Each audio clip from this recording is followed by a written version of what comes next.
Ladies and gentlemen, with the Premier League upon us, I thought I'd take the liberty into actually releasing and showing you guys my official Premier League predictions for the upcoming season. The Prem starts in a week. I'm very excited. I'm sure you guys are very excited. And over here we have a little tier list maker of where I think teams will place this season. The transfer window closes in 3 weeks, I know, but I figured that I'd rather get this out before matchday 1 because this prediction will essentially be based on current transfers and what has happened so far. I know that, certain transfers could impact teams' places throughout August because there's a lot of change that happens usually, but this is just based on what has happened this summer and where I think they'll place in the Prem next season. And yeah, without further ado, let's get into it. So for the team I have coming in 20th, and I'm pretty sure everyone is putting their house on the fact that they're going to finish 20th, because I think of the 3 that got promoted, they're probably the worst one, and that is Burnley. Personally, I don't think there's any explanation needed. I think they are the worst of the 3. They're just on a Premier League side. Let's be real. In 19th, I've actually gone with Leeds. I've gotten Leeds ahead of Burnley. I think with Leeds, they obviously top the Championship, which is great. I think they're a very Championship-proven side. And of the 3, you could say they are the best. I just think that their manager, Daniel Farke, he doesn't have a great record in the Prem. He's known for being relegated as soon as he gets promoted. So I do think that if they keep him, he kind of has that legacy, and I don't think he's the type of guy to break that legacy personally. And B, if they did change him, I think it would actually be even worse for Leeds because they'll have to adapt to a new Premier League manager, but also they'll have to adapt with him in the Premier League against Premier League proven sides. For 18th, actually, I was deliberating between this one. I was deliberating between Sunderland and Wolves. But I'm not going to lie, I've actually gone with the Wolves. I think Wolves are going to go down this year. Again, no disrespect to Wolves. I just think that they lost their out-and-out best player by a country mile last season, Matheus Cunha. And they didn't have a great season last season. For the majority of the season. They did have that spell where they played really, really well for like 7 or 8 games. I think they were probably one of the most informed teams in the league for I think it was between March and May. It could have been. But I just don't think that their current squad without Cunha is able to stay up. I think Cunha literally carried them to the point where they were in that dogfight between 16th and 20th for a lot of last season. I just think without him, they don't really function well as a team. And the current players they have, I just think that they're below average. So I actually have Wolves going down, which means that Sunderland are just going to stay up. This is a bit of an optimistic pick because the 3 that got promoted could very well be relegated. I just think of the 3, Sunderland will be the team that stays, in my opinion. I just think it's because their fans know, their players know that this team, historically speaking, Sunderland are a Premier League side. And the thing is with Sunderland that, in my opinion, Leeds and Burnley don't have, is that they have that X factor in terms of magic. They'll just produce something out of absolutely nowhere that will get them over the line. And we saw that last season in the playoffs, where they scored 2 last-minute winners to go through, and also that last-minute winner to get promoted into the Premier League. So that last-minute magic, the moment of magic that they need to get over the line, they have it. And actually, to be honest, if you compare their window to Leeds and Burnley, they're probably the best of the 3. They brought in Xhaka, they brought in the Dingra, who are 2 players who know the Premier League very well. Outside of that, the players that they brought in, I don't know too much about. They obviously sold Joe Bellingham, so he'll be a miss in midfield. But so 16th, I've actually gone with West Ham. Now, West Ham lost Kudus, obviously. They lost their best player. I think West Ham are going to struggle a lot this season without Kudus, obviously. They sold him to Spurs. I just don't think that they brought in enough. I'm going to keep it very straightforward. They haven't brought in enough. Their squad is very average. And they have a decent manager in Graham Potter, but I think they're really, really going to struggle without having their X-Factor players. They've also missed out on a couple transfers. And yeah, West Ham, I don't know. I don't see anything surprising coming from them this season. And I think 16th, I'm sure a lot of West Ham fans will agree. In 15th, I've gone Brentford. Brentford are going to struggle. I think they're going to struggle without Thomas Frank. I do think, and Mbeumo, obviously. They could lose Wissa before the transfer window ends.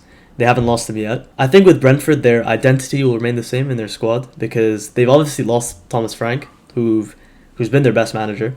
But I think that The person who's taking over is from Thomas Frank's staff. I think it's their set piece coach. I don't think you could really rule out Brentford in terms of like them getting relegated or like them finishing too low. 15th to be fair, 15th to be fair is quite low. You know, last season was their best season in like a while. I think they finished, I forgot, maybe it was in the top 10 or 10th or something. And I think it's obvious that Mbeumo, Norgard, Frank, them all gone will make them struggle. In 14th, I've actually gone with Everton. Now, Everton, I think 14th is like a relatively safe pick for them. I think a lot of people have them struggling, but I think that David Moyes knows how this team works now. They're going to struggle for maybe bits and moments of the season, and then they somehow just make it or escape, the talks of relegation.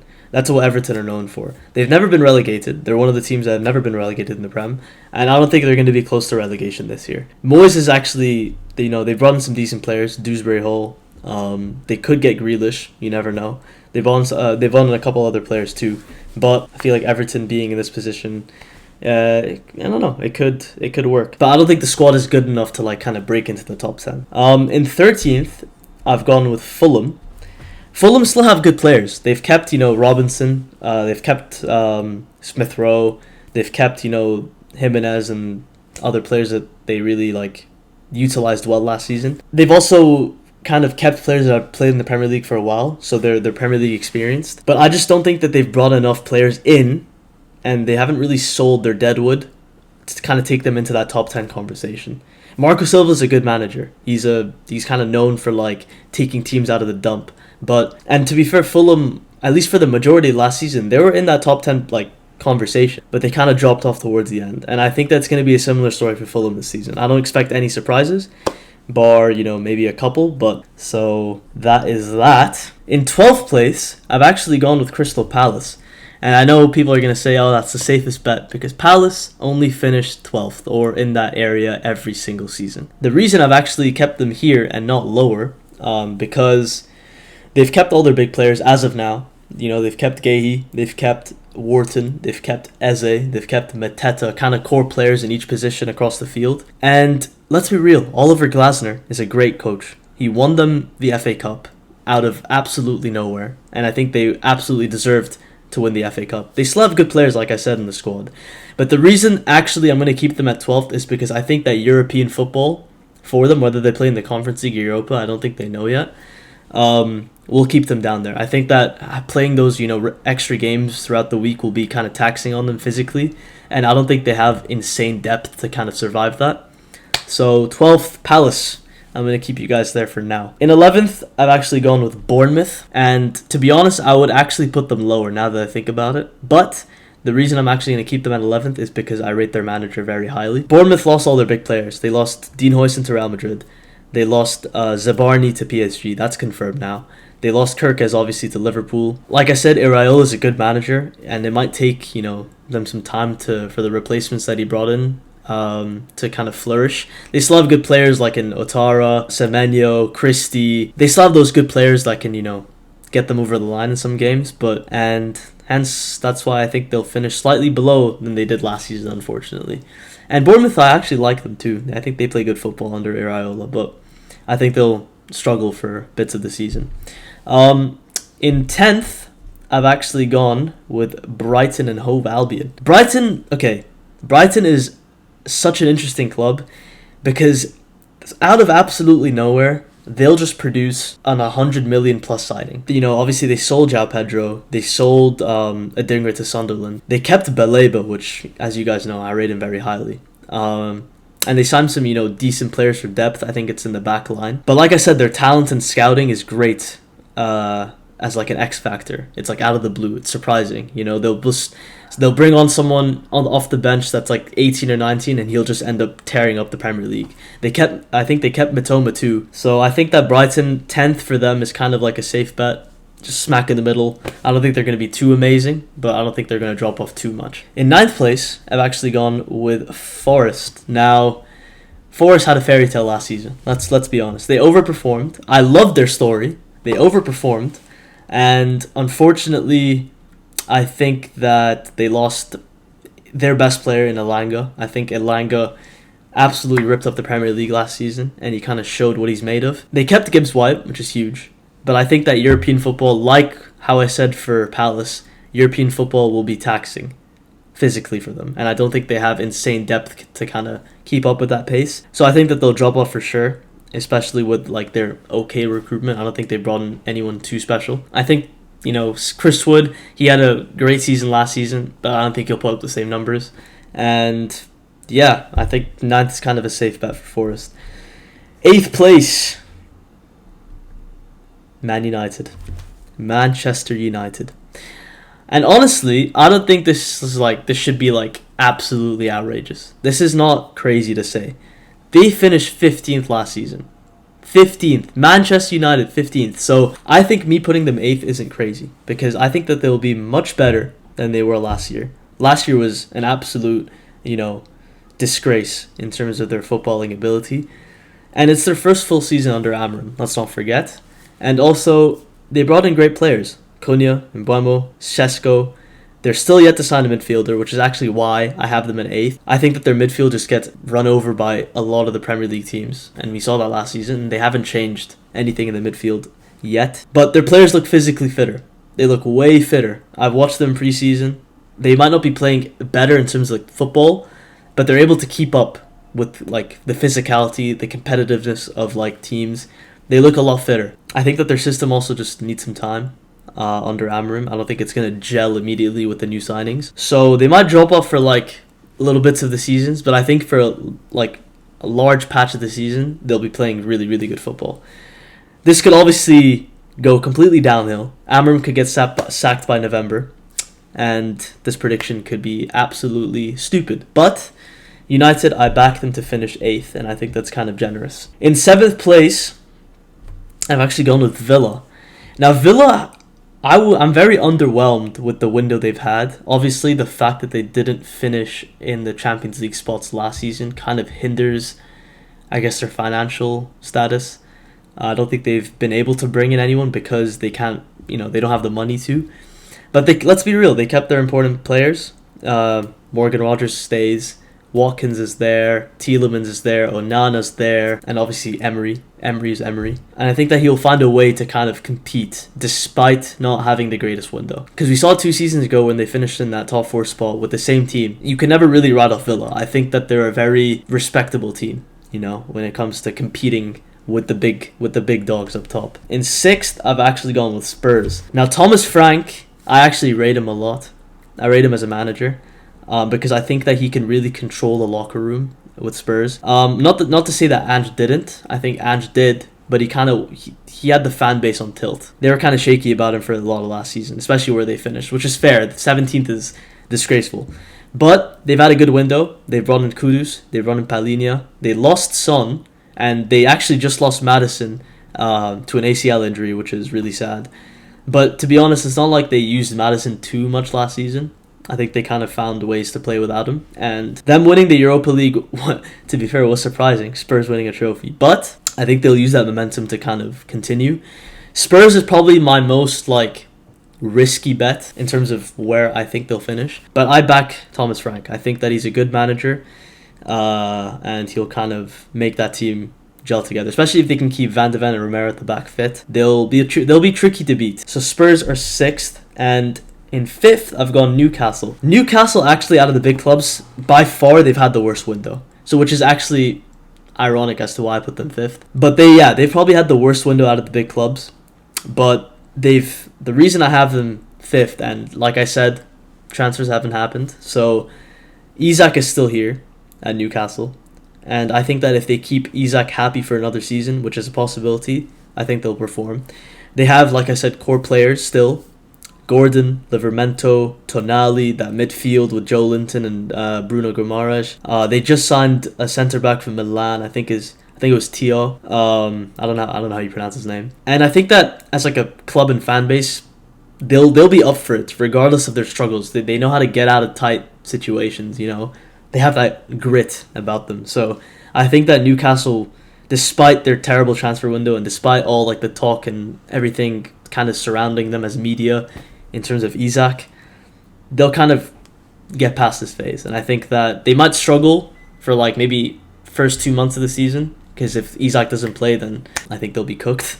But afterwards, I think they'll kind of get back into form and jump up places, because Newcastle, when they want to play, they can compete. They can really compete. Yeah, also Elanga too. I think it's a great addition to the squad. And so yeah, I have Newcastle in 5th. In 4th, okay, I'm going to get a lot of hate for this one. In 4th, I've actually gone Manchester City. So this is probably my most surprising prediction. I just think that they're not out of their transition period. So last season, they fell off a cliff in terms of form. Teams found them out. Teams just weren't afraid to play against them. Their players aged and they declined in footballing quality, and we saw the result of that. They were out of the top 4 for like 40% of last season or 50% of last season. People didn't even have them making Champions League, but then towards the end, they managed to eventually clutch up and make the top 4, which is good for them. And obviously, you can never write off Pep, so that's something all football fans should learn. I don't think they'll be as bad as last season. I don't think they'll even drop out of the top 4. But Rodri isn't back to his best. He's not even fully fit yet. I think he's only back at the end of September. They lost KDB's presence in the locker room, and I think that really does matter, because KDB is the best player in the history of their football club. Yes, they brought in like good players, Cherokee, Reinders, all these guys that are individually brilliant, but I think that all those players that they brought in, they need their adaptation period. They're not going to gel instantly. Pep could make them gel instantly, but in terms of getting them over the line, 3 points consistently week in, week out, I just don't know if they have it this season, especially without the big names. Without Rodri and KDB, with that back line still being shaky, with Ruben Diaz and Mateus Nunes at right back, I don't know. Gvardiol moving into centre back could be big. It could be very big because they have Ait Nouri on that left. But I don't know. There's something about City's defence that I'm not super convinced on. I think they're going to be conceding a lot. Yes, they brought in James Trafford, and I think he's a great keeper. But I think their defense is their biggest liability. And the 2 players that sit in front of the defense, those DMs, without Rodri, I don't see any convincing replacement. So that's my kind of take on City. They're going to be good. I don't think they're going to be excellent. What's football without a little bit of risk? So 3rd, I've actually gone with Chelsea. Oops. There we go. Chelsea's probably the team I'm actually most excited to see out of all the teams in the Premier League, because of the way they've performed since April. I think they've had a great window. They've probably had the best window in the Prem, besides Liverpool maybe. And they've made good money out of their deadwood.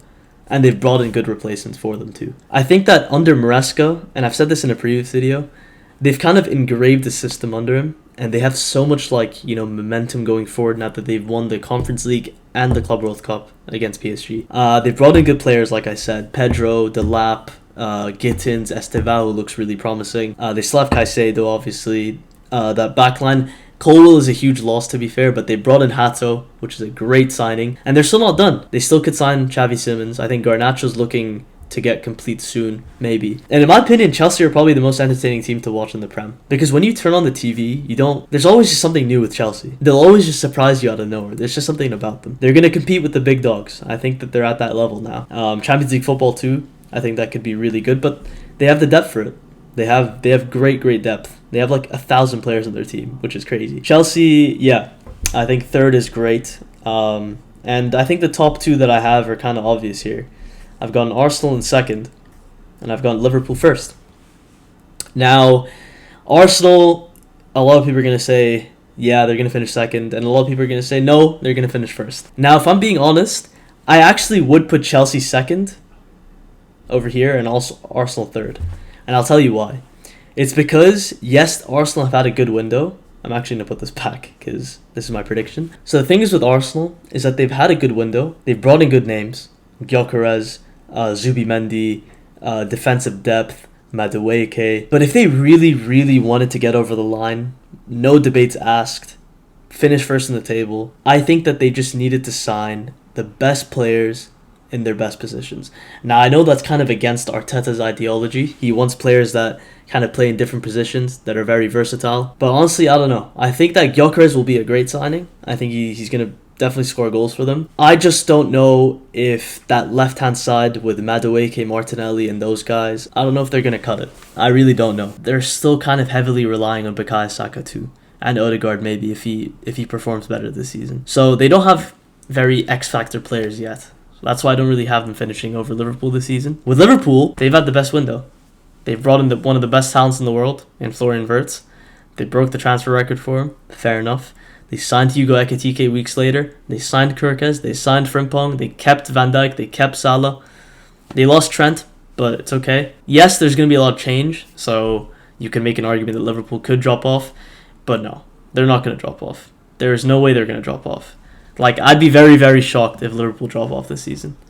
They could not finish first. Arsenal could finish first. Chelsea could finish first. But I just think Liverpool have too much firepower. They have too much X-Factor quality. And to win the Premier League, you need X-Factor quality. And that's exactly what Liverpool have. So yeah, there we have it, guys. That is my prediction. My official 2025-2026 prediction of the Premier League. Let me know what you guys think. I really do want to know if you guys disagree or agree with anything that I've said. Drop it in the comments below. Leave a like, subscribe. You know what to do. Check out all my socials. The link is in the description below with my tag. I think that the Premier League being back in 6 days will bring a lot of happiness to my life, because I can't wait to wake up and watch football, because it's the best sport in the world. So yeah, I hope you guys have enjoyed, and I will see you guys very soon. Peace.